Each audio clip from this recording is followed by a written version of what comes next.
সুপ্রিয় শ্রোতা, আসসালামু আলাইকুম। আজকে আপনাদের সাথে আলোচনা করব ভীম ঢালাইয়ের আগে যে বিষয়গুলো চেক করতে হবে। প্রথমত নাম্বার 1 মেইন বার রেইনফোর্সমেন্ট চেক করতে হবে। নাম্বার 2 হ্যাঙ্গার বার চেক করতে হবে। নাম্বার 3 এক্সট্রা বার চেক করতে হবে। নাম্বার 4 এক্সট্রা বটম বার চেক করতে হবে। নাম্বার 5 ভীম এবং কলামের জয়েন্টে প্রপারলি রিং বা টাই দেওয়া আছে কিনা এটা চেক করতে হবে।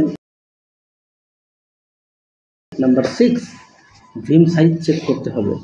নাম্বার 7 ভীমের স্ট্র্যাপ বা রিংয়ের সাইজ চেক করতে হবে। নাম্বার 8 ভীমের স্ট্র্যাপ বা রিং স্পেসিং চেক করতে হবে। নাম্বার 9 রডের ল্যাপিং চেক করতে হবে। নাম্বার 10 ভীমের শাটারিং লিকেজ চেক করতে হবে। নাম্বার 11 রডের ল্যাপিং চেক করতে হবে।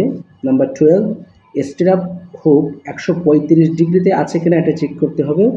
নাম্বার 13 ভীমের এন্ড পয়েন্টে 90 ডিগ্রি যে মাটাম বা ডেভেলপমেন্ট লেন্থ এটা ঠিক আছে কিনা এটা চেক করতে হবে। এবং সর্বশেষ নাম্বার 40 ক্লিয়ার কভার চেক করতে হবে, ক্লিয়ার কভার ঠিক আছে কিনা।